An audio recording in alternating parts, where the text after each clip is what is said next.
So with the Jets looking to trade away Mike Williams now that Davante Adams is in town, he might have found himself the perfect landing spot now that another team just lost their top wideout to a season-ending surgery. And in this video, I'll talk about that as well as look into the most intriguing storylines and matchups for Week 7 of the NFL season right after...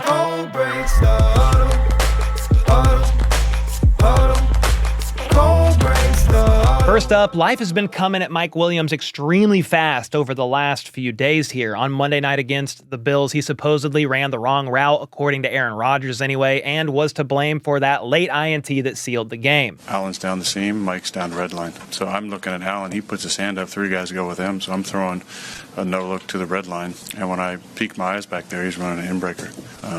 It's got to be down the red line. I honestly don't think he ran the wrong route according to what I've seen around on social media, but whatever, Aaron Rodgers doubled down on the Pat McAfee show, and it is what it is. Then the very next day, it was announced that the Jets were trading for Davante Adams, which kind of leaves Mike Williams as the odd man out. The acquisition of Davante basically makes Mike Williams a team's 4th receiver and probably Rodgers his 5th or 6th target overall. Williams is currently 5th on the team in both yards and receptions with only 10 grabs for 145 yards through 6 games. I mean, I know he's coming off the ACL tear from early in the season last year, but that level of production is certainly not what the Jets had in mind when they signed him to a 1-year deal worth up to $15 million this offseason. So naturally, after the Davante trade, Williams became the focal point of trade rumors around the league, with Jordan Schultz reporting that the Jets are planning to make him available for a trade. Then, on Wednesday, Williams missed practice due to personal reasons, and we don't know the specifics behind it.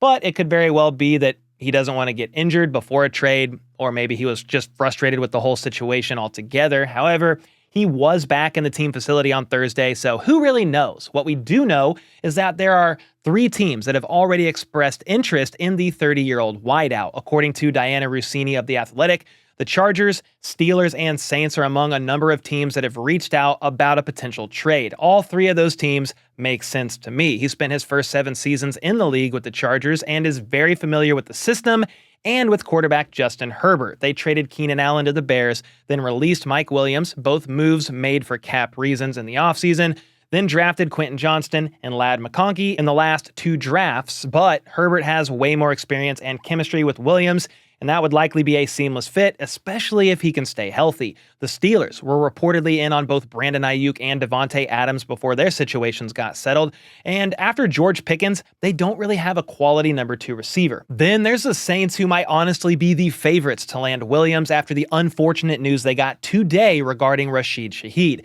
He had surgery to take a look at his meniscus that he injured last week against the Bucs, and the hope was it would only require a trim, in which case he'd be able to return at some point this season. I mean, he might have to hit IR for 4-ish weeks or so, 4 to 6 weeks, but he would, in theory, be able to play.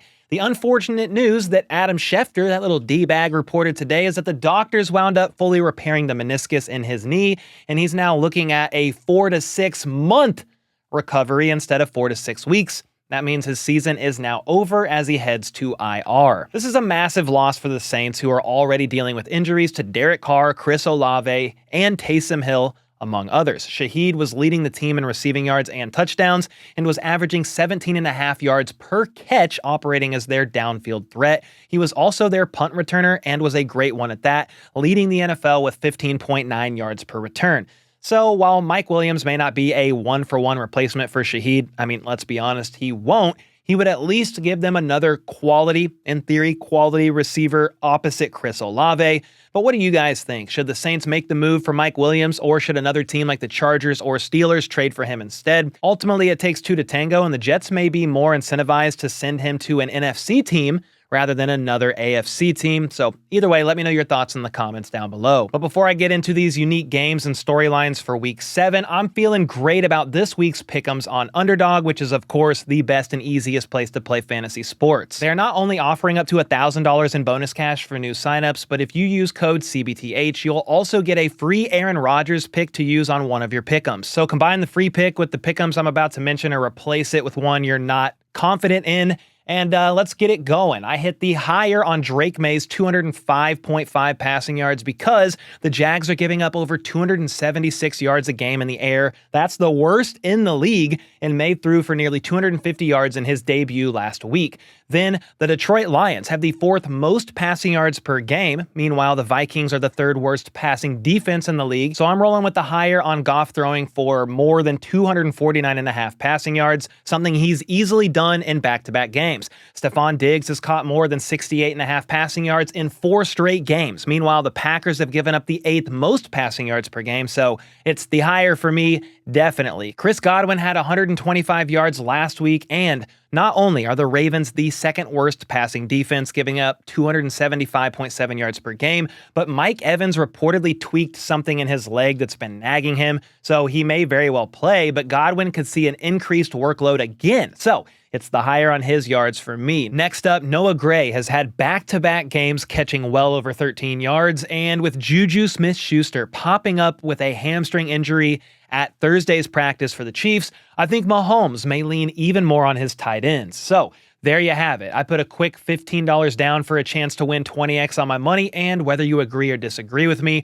you can sign up using promo code CBTH to build your own pick'ems for the games this weekend. Again, any new sign up will get up to $1,000 in bonus cash plus that free Aaron Rodgers pick in the lobby. All right, from here, let's take a look at some of the best matchups and biggest storylines heading into week 7 because there are quite a bit. By the time you see this, Thursday Night Football will have probably already happened. I have no idea who's going to win, but Sean Payton is going back to New Orleans. So the Broncos are taking on the Saints, and obviously Payton used to coach the Saints. So that is an interesting storyline in and of itself. But that game's over now. I'm just going to predict the Saints to win, snap their 4-game losing streak because I hate the Broncos. Okay, next up, the 5-1 Texans are heading to Lambeau Field to take on the 4-2 Packers in a little cross-conference matchup that features 2 of the best young quarterbacks in the game. The Packers offense has been on fire with Jordan Love back in the fold. They've scored 29 points per game in the 3 games he's been back, but the Texans have been on a bit of a heater themselves after the Week 3 blowout loss to the Vikings. Since then, they've put up 29.3 points per game with C.J. Stroud leading the charge as he's 6th in passing yards and tied for the 5th most passing touchdowns through 6 weeks. The Texans are sitting atop the AFC South with a 2-game lead over the Colts, while the Packers are at 4-2 and are jumbled up in that super competitive NFC North. Speaking of which, this might be the best matchup, the absolute banger matchup of the entire weekend. The 5-0 Vikings are hosting the 4-1 Detroit Lions, and whoever wins this game will, for the moment, be the top dog in that division. The Vikings are coming off their bye week and are looking to stay hot as they come into this matchup with the 6th highest scoring offense. A little cause for concern, though, is that Aaron Jones, who left their Week 5 game with what was called a hip injury, did not practice Wednesday due to what is now being described as a hamstring injury, but today, Thursday, he was a limited participant, so he's trending up. Not sure if he's going to play, but in case he doesn't, they do have some extra help in the running back room. They just traded for Cam Akers, and while he's no Aaron Jones, he at least gives them a little bit of depth there in that room. They're going to need all the help they can get because even though their defense is giving up the 3rd fewest points per game, don't be surprised if this turns into a shootout because the Lions offense is scoring over 30 points a game, which is the best in the NFL, and they're also gaining the 3rd most yards per game on offense. The bad news for them is they lost Aiden Hutchinson for the year with that leg injury, and he accounted for exactly half of the team's 15 sacks on the year. So if Sam Darnold has time to throw, Justin Jefferson and Jordan Addison should feast in this one. Either way, it's a clash of the Titans in this NFC North matchup, and I can't wait to see who comes out on top. Next up, we have a Super Bowl 58 rematch between the Chiefs and the 49ers in San Francisco. The Chiefs are 5-0 and are coming off of their bye week. Andy Reid, though, is 21-4 in games following a bye as a head coach, which is the highest winning percentage of any coach in NFL history. Meanwhile, the Niners are currently 3-3, and Kyle Shanahan, who took over as the head coach in 2017, is actually 0-4 against the Chiefs between 2 regular season losses in 2018 and 2022. Then obviously they took 2 big ol' fat L's in Super Bowl 54 and Super Bowl 58. Now, the Chiefs' offense has certainly been underwhelming this season, but they've lost Rashee Rice and Hollywood Brown to season-ending injuries, and Isaiah Pacheco is on IR at the moment with a broken fibula. On top of that, Juju Smith-Schuster popped up on today's injury report, Thursday's injury report, with a hamstring injury, so God bless America. Basically, that's not good for their receiver room. However, their defense has been carrying them. They're top 10 in just about every metric, and they're holding opponents to just 17 points per game, which is 6th best in the league. Aside from Christian McCaffrey, the Niners should have all their weapons available for this game, which is good for them. They may not all be at full strength. Let's be clear, though. Jordan Mason dealing with an AC sprain, and then Debo is dealing with something in his wrist. But they will have a lot of their weapons at least available to play in this game, minus CMC, of course, who is still on IR. Brock Purdy has been lights out all year. He has the 2nd most passing yards in the league and has been the stabilizer for this offense. That is 8th in points and 2nd in total yards. So this should be a great game. Of course, I'm going to roll with the Chiefs getting the dub once again to make Kyle Shanahan and company 0-5 against KC since he took over. This next game has the potential to be a shootout as the Seahawks are taking on the Falcons in Atlanta, and both of these teams are averaging over 24 points per game, with Seattle giving up 25 per game and the Falcons allowing 22.5.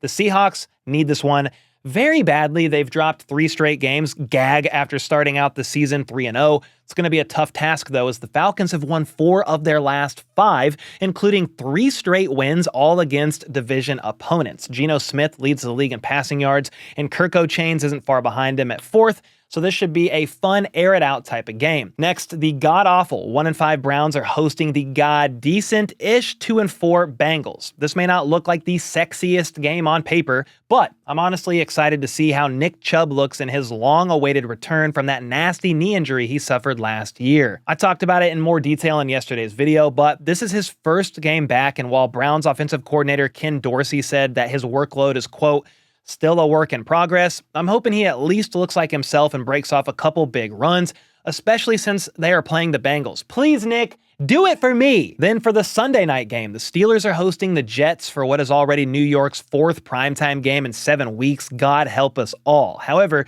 this matchup got unexpectedly exciting after the Jets traded for Davante Adams immediately following their loss to the Bills on Monday Night Football. He's been dealing with a hamstring injury, but is miraculously good to go for Sunday night. So that'll definitely be fun to watch the reunion of Aaron Rodgers and Davante Adams in primetime. As for Pittsburgh, it's looking like Russell Let's Ride Wilson is going to get the start over Justin Let's Run Fields and make his Steelers debut on Sunday night. Fields has started the first 6 games of the season as Russ has been working through a calf injury, but he's off the injury report for week 7 and started taking first-team reps this week. I mean, it makes sense to me. They're going to give Russell Wilson a try here. Fields hasn't played horribly by any stretch of the imagination, but he hasn't been lighting it up either with his arm. He's thrown for 1,100 yards and 5 touchdowns with only 1 INT, so not bad. He's also rushed for 231 yards and has 5 rushing touchdowns through 6 games.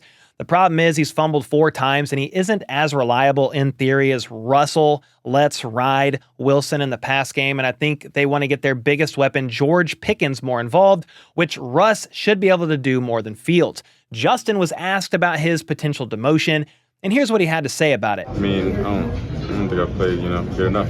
If I'm being real with you, I think if I did play well enough, I don't think there would be any sort of who should be playing, who should not. So. Honestly, that's a pretty classy answer there by Fields, and I do think he's earned another shot to be a starter maybe at some point, whether it's with Pittsburgh or maybe another team next season. And finally, the last matchup I'm excited to see is the Ravens and Bucs on Monday Night Football. Both of these teams are rolling like Limp Bizkit. The Ravens have won 4 straight after starting off the season 0-2, and Lamar Jackson and Derrick Henry look unstoppable right now. King Henry leads the league in rushing by a country mile, and Lamar is 7th in passing yards while also rushing for over 400 yards himself this season. So they unsurprisingly lead the NFL in rushing yards, and they're going to look to go up early and pound the piss out of the ball against the Bucs' 11th ranked rushing defense. Tampa, meanwhile, is coming off a 51-27 win over the Saints, and they're putting up the 2nd most points per game, with Baker Mayfield leading the league in passing touchdowns with 15. Rachaad White did miss last week with a foot injury, and his status for week 7 is up in the air, but they didn't really miss him or It didn't seem like they missed him against New Orleans as the rookie Bucky Irving and the second-year UDFA Sean Tucker, they ran for a combined 217 yards and 2 touchdowns. So the Bucs need to start fast if they're going to have a chance in this one, because once the Ravens get a lead, they're better than anyone at running the ball and taking the soul out of their opponent. And with that, there's the games, matchups, stuff I'm going to be watching for. Let me know what you were going to be watching for, and I'll see y'all next time.